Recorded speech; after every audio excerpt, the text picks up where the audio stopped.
I'm sorry, but until you comply with the association bylaws, you are not permitted access through this gate. At 6:42 a.m., I stepped onto the sidewalk and froze, because my community gate had a shiny new padlock hanging from it like a smug little trophy, and a smug HOA board woman was standing there saying I wasn't allowed to use my own access anymore.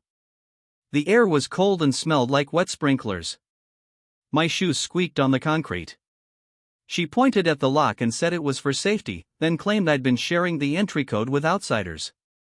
This is a dramatized story, but the HOA tactics are real. I stared at the padlock, then at her clipboard, then back at the padlock, like the lock might explain itself. The worst part was the gate wasn't even near my house. It was way down the sidewalk, so anyone could see me getting blocked like I was a kid sneaking cookies. A jogger slowed down, looked at the scene, and did that awkward half-smile people do when they're glad it's not them. Here were the stakes: that gate is my shortest safe walk to the main road. Without it, I'd have to loop around a long way, past a dark corner with no lights. I also use it to bring in heavy things, like pet food and garden soil, without dragging them down the whole block. The board woman said, "Use the other entrance like everyone else." I said, "Everyone else lives closer to it." She shrugged like distance was a character flaw. I tried the calm route first.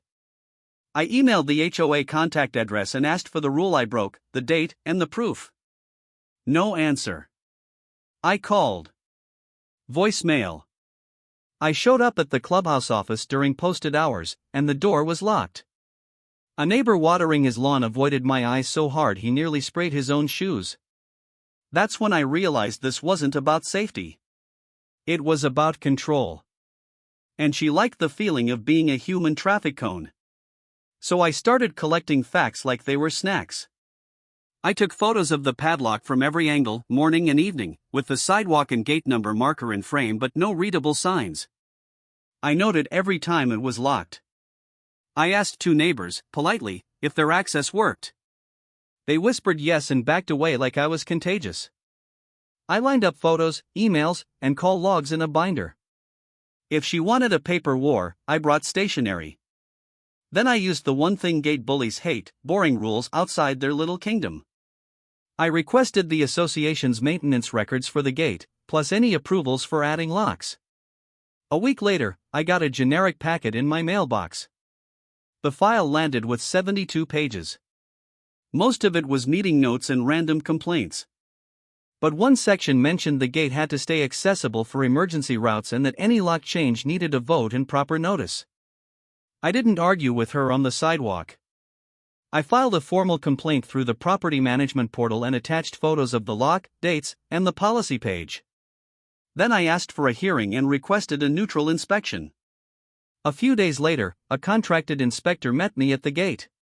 He tested the lock, checked the hinges, and frowned. He said the new lock created a hazard and wasn't on the approved hardware list. The next morning, the padlock was gone, and the board woman was suddenly too busy to chat. At the next meeting, the board announced the gate would be temporarily removed for repairs. Funny how fast things move when the right paperwork shows up. A week later, the gate was back with proper access restored, and I saw the board woman walking the long route like the rest of us. I didn't wave.